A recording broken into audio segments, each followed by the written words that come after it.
Tempoh 12 tahun selepas merdeka dan 6 tahun selepas Malaysia terbentuk seolah-olah mengesahkan tanggapan tersebut. Perpisahan Singapura daripada Malaysia pada 9 Ogos 1965 dan tragedi 13 Mei 1969 adalah contoh masalah dan cabaran yang terpaksa dihadapi oleh Malaysia. Di samping cabaran-cabaran lain seperti kontestasi Indonesia terhadap Malaysia, tuntutan kerajaan Filipina ke atas Sabah dan rusuhan-rusuhan kaum yang tercetus di beberapa tempat dalam Malaysia.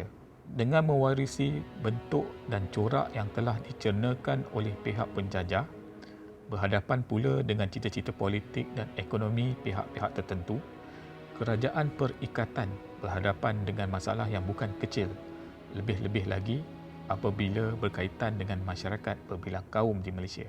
Bila sebut Kuala Lumpur ni, yang kelotak saya nampaklah tersesahkan jalan raya. Kita rasa lebih driven. Orang balik kerja, dia terus jadi sunyi. Dia macam kota para imigran. Di Kuala Lumpur, semua orang mengejar cita-cita, harapan dan juga cinta. Tapi banyak corner-corner yang sangat sunyi sebenarnya kalau berbanding dengan kota lain. Mungkin persepsi membaca untuk peperiksaan itu harus diubah kepada membaca untuk keseronokan.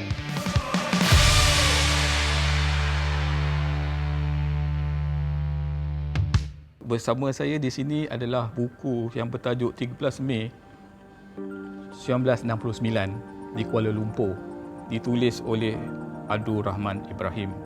Sebuah buku yang bagi saya terlalu emosional. Bagaimana dia melihat konflik politik dan ekonomi telah mendorong satu benda yang mencetuskan peristiwa perkauman dan pergaduhan. Dia sebenarnya buku yang ditulis ini cuba digambarkan oleh penulis tentang sesuatu sejarah hitam, dan dia cuba ingin olahkan dan diberi ingatan kepada pembaca-pembaca apakah peristiwa yang sebenarnya berlaku pada ketika itu. Dan dia berharap buku yang ditulis oleh penulis ini, dia berharap buku ini akan menjadi iktibar dan teladan dan pengajaran kepada pembaca-pembaca.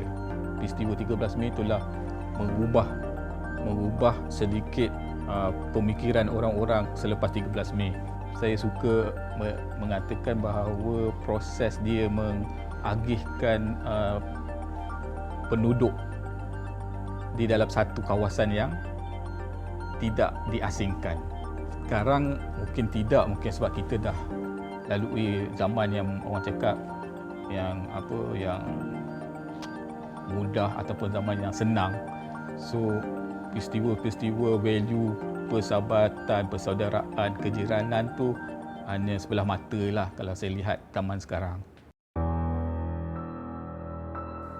Ikhlasnya, cerita sedih yang terdapat dalam buku ini bukan rekaan tetapi sebuah realiti dalam kehidupan aktor Roshamno suatu ketika dahulu.